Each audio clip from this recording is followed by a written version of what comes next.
Está no ar o podcast Oncoponto, com informações relevantes sobre oncologia. Realização Grupo Sonhe. Olá a todos, eu sou André Sassi, oncologista do Grupo Sonhe. Hoje estamos aqui no Oncoponto com Vinícius Conceição, Rafael Luiz, oncologistas também do Grupo Sonhe. A gente vai falar sobre a ESMO 2024, o que teve de mais importante sobre câncer de próstata nesse mês tão importante para a gente. Sejam bem-vindos, Vinícius e Rafael. Muito obrigado, André. É sempre um prazer, né, fazer parte do Oncoponto e falar sobre as novidades aí nessa entrada do Novembro Azul sobre o câncer de próstata. Obrigado, André. E acho que da ESMO, né, o Congresso Europeu, acho que câncer de próstata talvez tenha sido o assunto mais importante, os estudos mais relevantes. Então, que bom poder participar e falar sobre esse assunto hoje. Sim, e foi uma honra participar da ESMO, Congresso Europeu. Acho que o mais importante ou o mais interessante congresso de oncologia do mundo, a ASCO, que é o Congresso Americano, talvez seja o maior, mas o que eu gosto mais de participar atualmente é o da ESMO mesmo. E como você falou, Vinícius, o câncer de próstata foi a estrela, foi onde as evidências apresentadas talvez tenham impactado mais a nossa rotina, e as novidades que chegaram foram realmente de impacto clínico, talvez direto, né?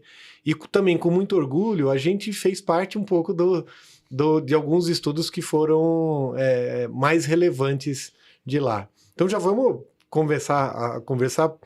Rafael, o que você achou de mais relevante, mais importante nesse congresso em câncer de próstata? Eu acho que, em resumo, né, assim, no frigir dos ovos, a gente tem 3 estudos principais aí que trouxeram, né, dados tanto positivos quanto negativos. E eu acho que um ponto muito importante de 2 desses estudos é que teve uma grande participação de brasileiros, no caso da pesquisa clínica, né, do desenvolvimento do estudo mesmo. Então, a gente teve o PIS-3, que foi um estudo que a gente, né, como Grupo Sonhe, lá na PUC de Campinas, a gente participou na randomização e na inclusão de pacientes, e o Brasil foi o maior recrutador aí entre os centros.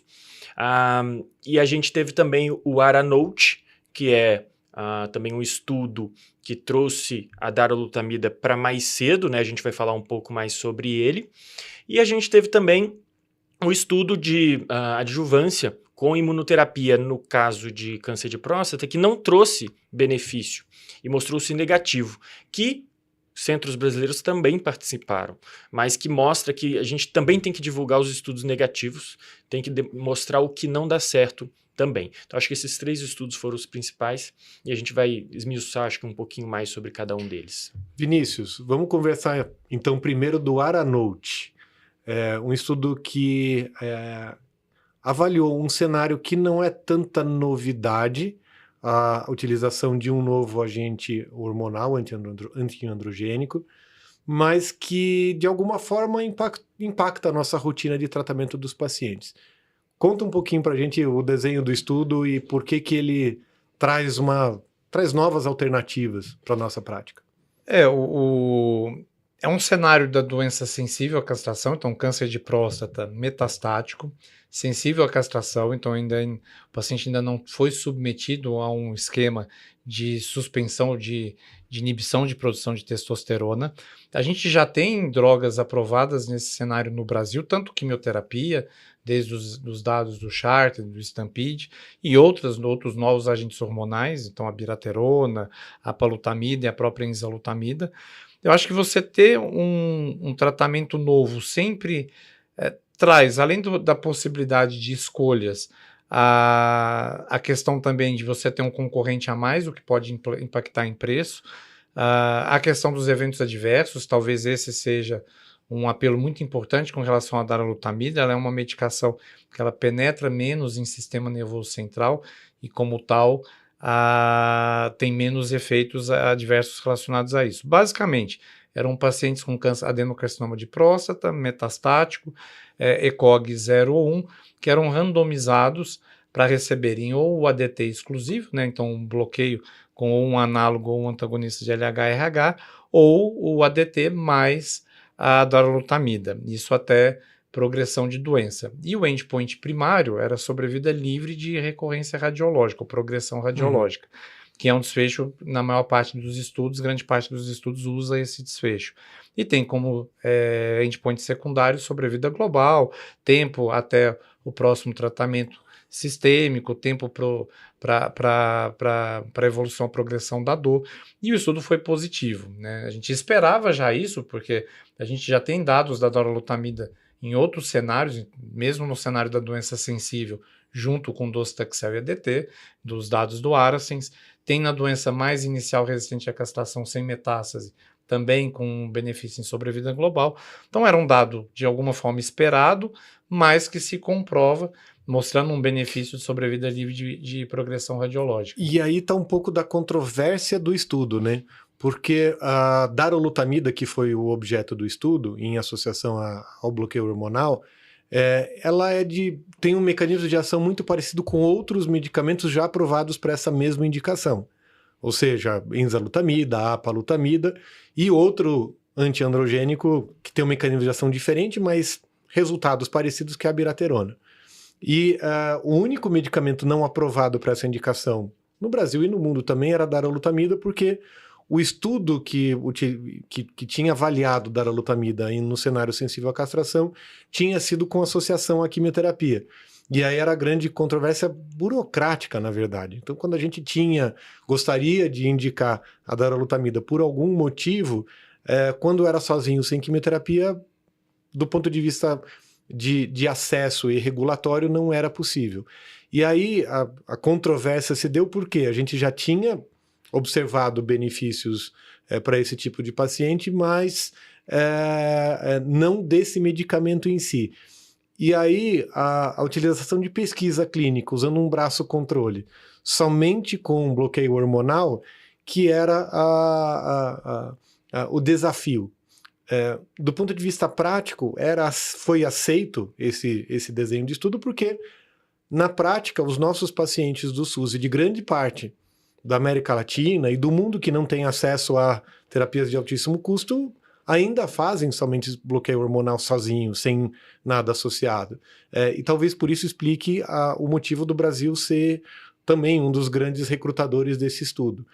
Você acha que isso atrapalha, invalida, ou qual que é a sua visão crítica desse desenho de estudo e dos resultados encontrados? Eu acho que é um pouco do que você falou. Eu acho que o estudo ele acaba sendo necessário para que as agências reguladoras aprovem o medicamento. Eu, particularmente, acho que a gente deve ter a comprovação de que aquele tratamento funcione, apesar do mecanismo de ação ser muito parecido. A gente vê isso com outras drogas. Então, assim, no cenário, por exemplo, da imunoterapia, que hoje se fala muito, a gente tem drogas com mecanismos de ações muito parecidos, mas que têm respostas diferentes. Uhum. Ou porque a ligação que se faz com a célula que você quer inibir é diferente, ou não é uma ligação, ou não é uma inibição tão forte. O agente hormonal está bloqueando o receptor androgênico.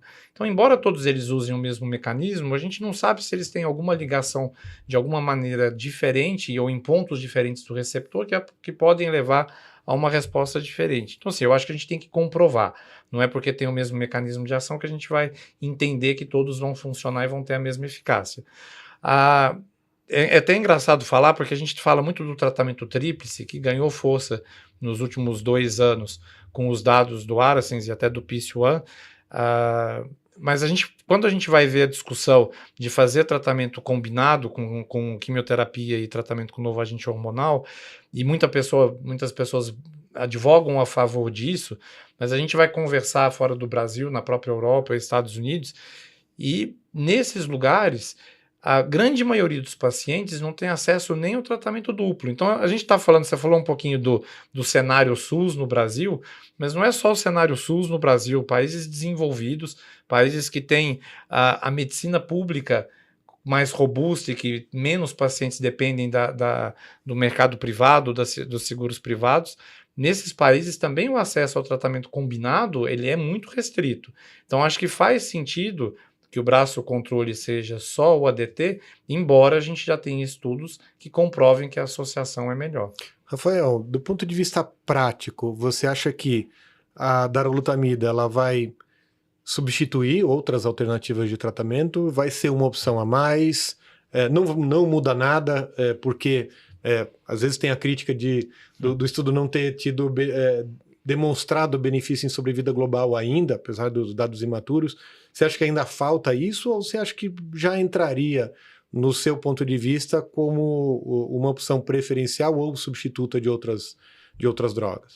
Eu acho que já entra, sim, como uma opção nova, né? Não preferencial necessariamente. Eu acho que a gente tem que levar em conta uma coisa que o Vinícius já pontuou ali no início, que é uma droga a mais, parecida, com resultados parecidos e que traz também a concorrência de preço. Então, a gente vai conseguir, por exemplo, um serviço específico pode fazer uma negociação de preço e conseguir, né, através de diretrizes, protocolos específicos daquele serviço, de fazer uma compra maior de um ou de outro e conseguir descontos e conseguir maior acessibilidade e melhor saúde financeira para a instituição. Esse é um ponto. Eu acho que o outro ponto, né, tem muito a ver com a droga em si. A darolutamida é uma droga com menos interação medicamentosa com outras medicações e com efeitos adversos diferentes, em algum ponto até um pouco menores. E aí, você selecionar aquele paciente que precisa, né? Olha, o meu protocolo padrão é, sei lá, enzalutamida ou apalutamida, mas para esse paciente que usa uma medicação específica, que tem interação medicamentosa com a enza ou com a APA, eu vou escolher a darolutamida. Ou é um paciente mais frágil, que você tem receio de ter alguma questão de segurança, você pode também direcionar. Então, eu acho que da parte financeira, da padronização de protocolos e da parte de segurança, eu acho que ela traz uma alternativa e vai incluir mais pacientes como possíveis utilizadores da medicação. Eu acho que a gente não vai, assim, não vai ser todo mundo que vai usar a darolutamida. Eu sempre gosto muito de ver a movimentação, principalmente do mercado europeu e do EMEA, porque eles, de alguma maneira, eles fazem avaliação de custo-efetividade, de impacto econômico, mais do que a gente vê, por exemplo, nos Estados Unidos. E logo depois da apresentação do estudo em Barcelona, na ESMO, teve uma discussão do EMEA de como que essa droga entraria no mercado europeu e seria aprovado. E tinha uma das diretoras do EMEA que até falou, olha, muito provavelmente ela vai ser trazida, mas talvez ela fique, pelo menos aqui na Europa, para aqueles pacientes com idade mais avançada e que tenham, às vezes, um quadro de fragilidade maior.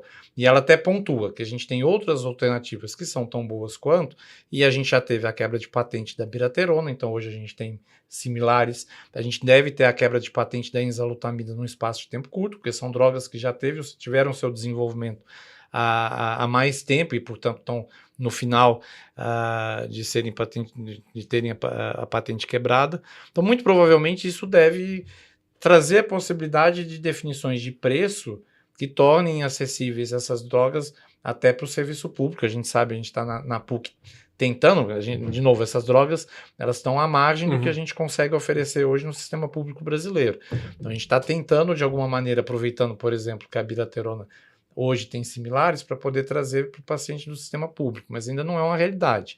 Então, eu acho que os resultados são bons, confirmam o que a gente já esperava, não tem ganho ainda de sobrevida global, o hazard ratio para sobrevida global foi 0,81, ainda passa ali na unidade, mas isso provavelmente é porque foi a primeira análise interina também de sobrevida global, com follow-up mais longo é esperado que isso mude, que o impacto também se mostre nesse cenário, mas é uma opção a mais, sem dúvida nenhuma. Do ponto de vista prático, eu acho que, realmente, para paciente mais frágil, mais idoso, que tem, às vezes, polifarmácia, a darolutamida traz algumas vantagens, porque tem menos interação medicamentosa que todos os outros medicamentos, tem uma segurança talvez cardíaca melhor, mas principalmente menos fadiga, pela questão de penetração menor no sistema nervoso central.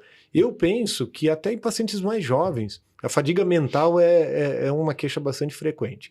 Mas, enfim, a gente vai ter que aguardar ainda a aprovação no Brasil para essa indicação, mas eu também concordo com vocês que ter uma opção a mais é bom em todos os aspectos, desde concorrência por preço até na questão da discussão com o paciente de riscos e benefícios, e tendo uma segurança de que o benefício é muito próximo ou igual ao que a gente tem com outros medicamentos, a gente acaba tendo opções mais na mão. Indo em frente, Rafael, o outro estudo que você falou que é interessante foi o PEACE 3. PIS-3, a gente teve a oportunidade de incluir pacientes da nossa rotina no estudo, alguns, e esse estudo foi o Late Breaking Abstract número 1 da ESMO. Então, até para nossa surpresa, foi talvez porque deu tanto benefício em sobrevida livre de progressão quanto em sobrevida global, e de um ponto de vista bastante significativo. Em outro cenário, em outro momento da doença, mas fala um pouquinho do desenho do estudo e por que o impacto foi tão interessante. Sim, é muito orgulho a gente ter participado, né? O PIS-3, ele ficou aberto lá na PUC, a gente conseguiu randomizar alguns pacientes, e basicamente era um estudo de pacientes castração resistentes, metastáticos, que eram randomizados para 2 grupos, para dois braços, né? Um recebia o Radium 223, que é um radiofármaco já aprovado em linhas subsequentes, né, há um tempo, em combinação com a enzalutamida, certo? Que é um novo agente androgênico que a gente já usa, né, até na castração sensível, castração resistente, contra enzalutamida sozinho. Então isso é interessante porque foi um estudo que a gente proporcionou a pacientes do SUS um braço que eles não têm acesso normalmente. Então, em algumas situações a gente usa a abiraterona low dose, algumas situações, na maioria das vezes, docetaxel, quimioterapia, e a gente tinha acesso a esse novo agente androgênico como braço controle. E a combinação, né, mostrou tanto ganho de sobrevida livre de progressão radiológica, quanto também de sobrevida global. Então, foi um estudo que foi bem robusto, foi bem conduzido. Os centros brasileiros, por essa falta de acesso, conseguiram randomizar bastantes pacientes, mas tem algumas questões que a gente tem que discutir. Por quê?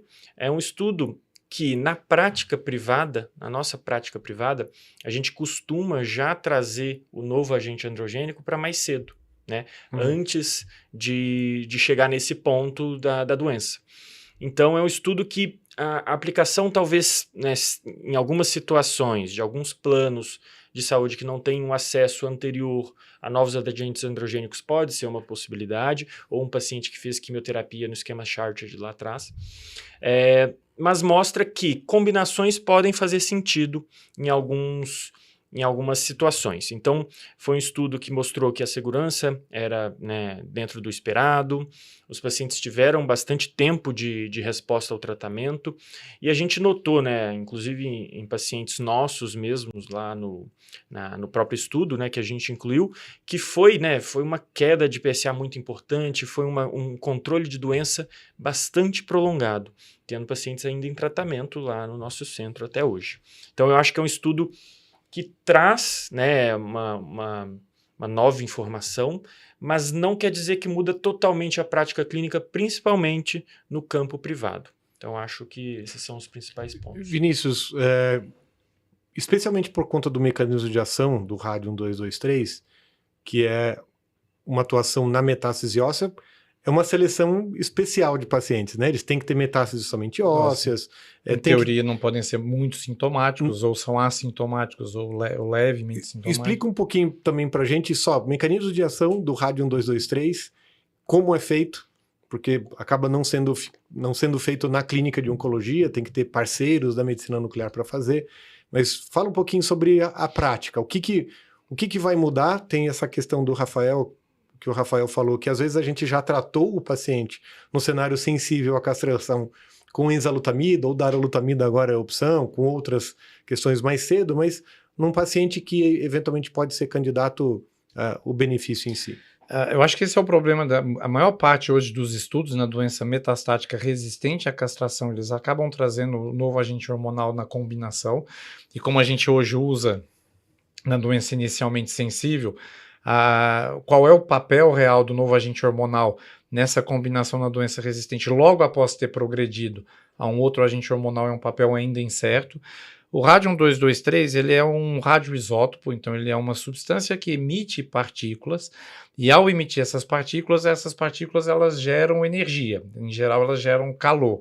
Não é a mesma coisa, mas para o leigo entender é quase como se fosse uma emissão de um laser ou um calor Como ela é uma substância que é absorvida pelo osso, então ela vai atuar especialmente no osso. Quando chega no osso, ela emite essas partículas e vai destruir. Por isso que a metástase óssea é aonde a atuação vai acontecer do rádio 223, e o paciente tem que ser um paciente com metástase exclusiva óssea, se ele tem meta hepática, meta pulmonar, que a gente sabe que é muito mais raro no câncer de próstata, mas pode acontecer. A ação fora do osso é muito pequena e aí não seria o tratamento mais adequado.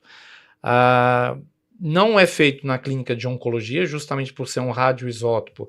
Ele tem toda uma produção que tem que ser controlada, tem um decaimento, né? Então essa energia, essa capacidade de emitir partículas, ela vai caindo com o tempo. Então a medicação ela tem um tempo, desde a sua produção até ela ser utilizada, ela tem um tempo para isso, porque senão ela perde, vamos dizer, a sua potência, a sua energia.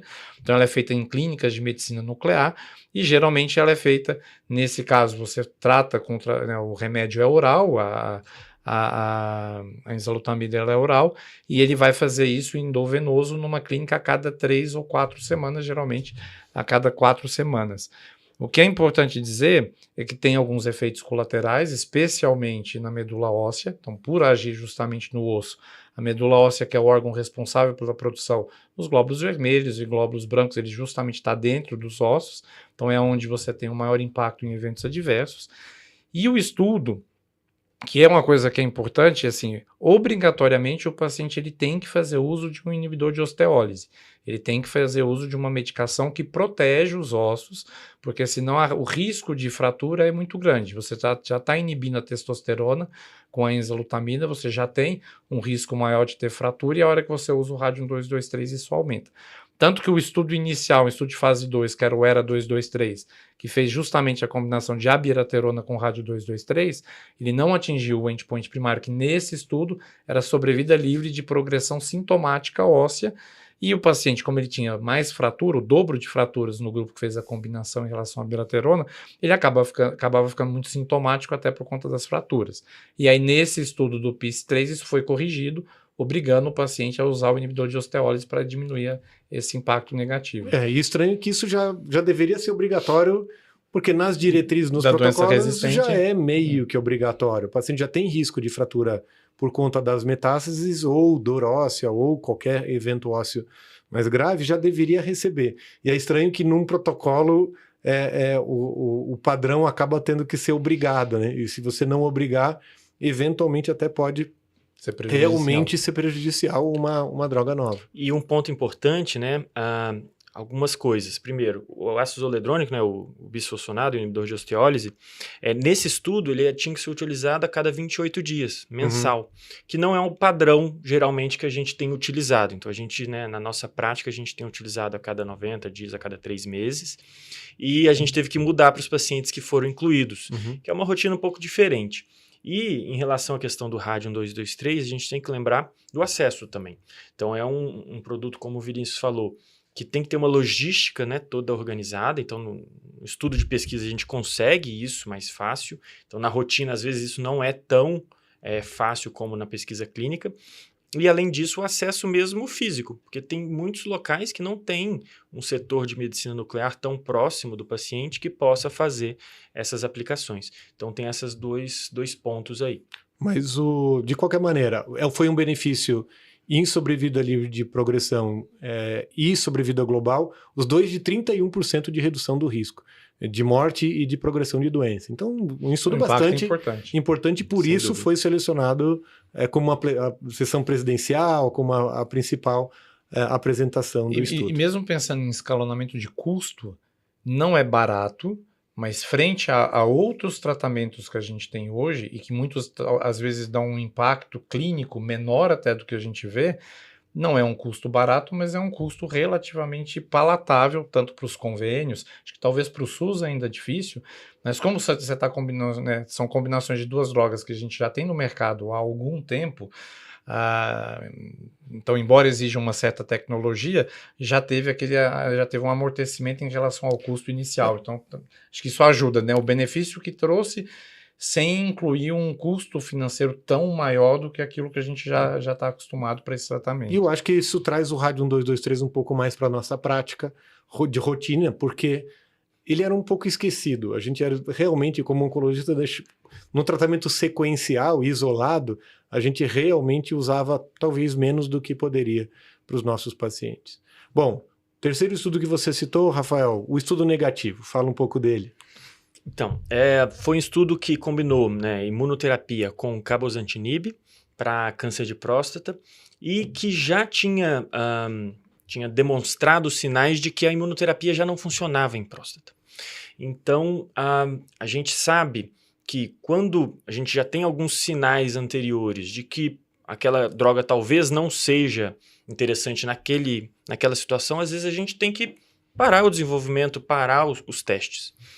Mas, né, tinha alguns sinais de que talvez pudesse, né, no estudo maior, ter benefício e, infelizmente, ao final, né, não teve nem diferença nos desfechos, né, de sobrevida livre de progressão e sobrevida global e mostrou que não é uma combinação que a gente deve continuar testando, não é uma combinação que a gente deve insistir, né, no desenvolvimento ou no uso no câncer de próstata especificamente. Então, acho que isso, né, esse estudo negativo lembra que a gente tem que combater o viés de publicação, que muitas vezes a gente está apresentando só estudos que são positivos, que dão sobrevida global, e a gente tem que lembrar que são muitos estudos que acabam sendo negativos e nem todos eles são publicados no New England ou em revistas tão importantes. Vinícius, você acha que a imunoterapia morreu no câncer de próstata? Eu acho que não, mas o câncer de próstata, ele sempre se mostrou um tumor menos sensível à imunoterapia. Talvez se a gente comparar, né, próstata e pâncreas, são aqueles tumores que a gente fala que são tumores frios, que geram menos antígenos e que talvez tenham uma probabilidade de resposta a essa imunoterapia moderna menor. É claro que isso se restringe aos anti-PDL1s. Quando a gente fala de imunoterapia, existem vários checkpoints possíveis e pontos do sistema imunológico que talvez alguns dos novos que ainda estão em pesquisa funcionem melhor para a próstata.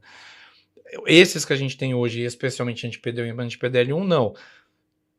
Se a gente olhar os estudos que avaliam os tumores agnósticos, então independente de qual é o tipo de tumor, mas que tenham algumas características, como instabilidade de microsatélite, alterações de reparo do DNA, talvez esses pacientes, principalmente quando eles já falharam a outros tratamentos, tenham algum sentido em tentar a imunoterapia por um benefício possível, mas a gente está falando de 1% dos pacientes. Eu acho que, de uma maneira geral, funciona relativamente mal, são tratamentos muito caros, então se a gente avaliar não só o desfecho clínico, mas e estatístico, a questão do custo é muito alta, então a gente está falando numa doença resistente à castração, uma combinação com cabozantinib, que já não é barato, com a atezolizumab, então é uma combinação extremamente cara e que tem efeitos colaterais importantes. Especificamente nesse estudo, com braço controle muito ruim, porque eram pacientes resistentes à castração que já tinham falhado um novo agente hormonal e que o braço controle era com um novo agente hormonal que a gente sabe que não funciona tão bem. O grande burburinho que dá é que no primeiro dado que foi apresentado, que era o dado de sobrevida livre de progressão, que era um dos endpoints primários, ele foi positivo, e aí isso gera até aquela questão, qual é o endpoint primário que a gente busca, como avaliar realmente o valor ou a importância daquele desenho de estudo. E agora, na divulgação da sobrevida global, a sobrevida global foi negativa. E o benefício em sobrevida de progressão foi clinicamente irrelevante. Pequeno. E a grande questão que isso traz é como o estudo é feito e como nós, oncologistas, olhamos para os dados. Porque, claro, números, apesar de ser uma ciência exata, você consegue, de alguma maneira... Quando a gente fala manipular, parece que é de uma forma pejorativa. Mas você consegue, às vezes, colocar os números a seu favor. Você sempre consegue extrair algo que tenha um pouco de relevância, não relevância, mas que queira dizer aquilo que você quer informar, né?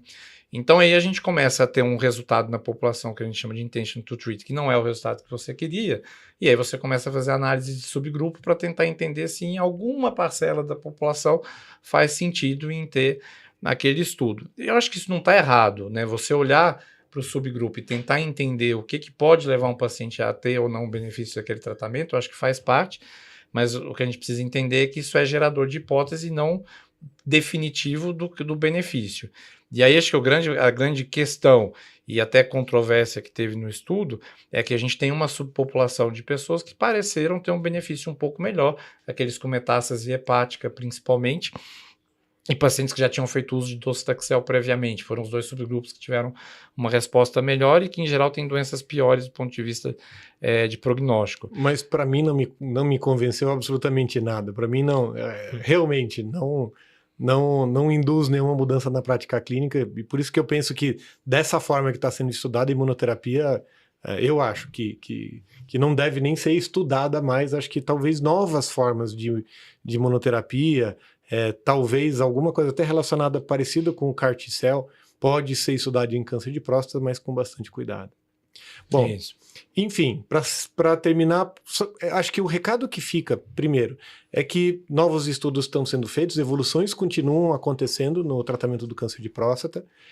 O principal estudo da ESMO 2024 foi um estudo de iniciativa do investigador, que foi o PC3, interessante, obviamente teve patrocínio da indústria farmacêutica, mas não foi desenvolvido pela indústria.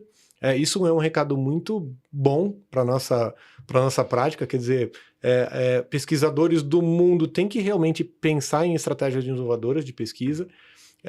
O Aranote foi um estudo que foi desenhado justamente para registro, então esse é um desenho da indústria farmacêutica, mas a parceria entre pesquisadores independentes, a participação do Brasil em pesquisas clínicas, mas até a criação de ideias novas de pesquisa são muito bem-vindas da nossa prática clínica. Bom, acho que esses foram os estudos, os principais informações que a gente tinha para trazer da ESMO 2024, que a gente esteve presente em Barcelona, esteve presente juntos. Foi um prazer ter vocês aqui. Vinícius, alguma palavra final? Não, acho que a oncologia dentro da medicina, né, a gente puxando sardinha para o nosso lado, eu acho que não tem nenhuma área que tenha uma evolução tão rápida quanto é hoje o câncer, né? O câncer vai se tornar a doença que mais causa mortes no mundo num tempo curto, num prazo curto de tempo. Hoje perde para doenças cardiovasculares, mas isso vai se inverter. E próstata continua sendo, embora muitos dos tumores prostáticos não sejam tão agressivos, ainda é um dos cânceres que mais matam no mundo os homens. E ter essa evolução a favor, e isso está presente frequentemente nos congressos, e ter sido, especialmente no ESMO, em Barcelona desse ano, um dos assuntos mais comentados e com melhores evidências, né, os melhores estudos apresentados, mostra essa busca, como você falou, tanto da indústria quanto da comunidade médica científica, dos oncologistas, de realmente trabalhar em busca da melhora, dos melhores desfechos para os nossos pacientes. Rafael? Então, para finalizar, né, então eu acho que o que a ESMO deixa de recado com esses 3 estudos é que a gente tem que buscar mais eficácia, mais sobrevida para os nossos pacientes, estratégias novas para a gente dar menos toxicidade e menos toxicidade financeira, inclusive, para os nossos pacientes. E 3, na minha visão, a gente tem que sempre ser crítico com as evidências. Então, criticar sempre, discutir, fazer congressos, ouvir a opinião dos colegas para a gente entender e tratar o melhor possível aquele nosso paciente na nossa frente. Muito bom. Encerramos assim o nosso Oncoponto. Siga nossas redes sociais, inclua a gente na sua lista de transmissão do YouTube, siga-nos em todas as redes para mais informações. Um abraço a todos e obrigado, Vinícius e Rafael. Muito obrigado.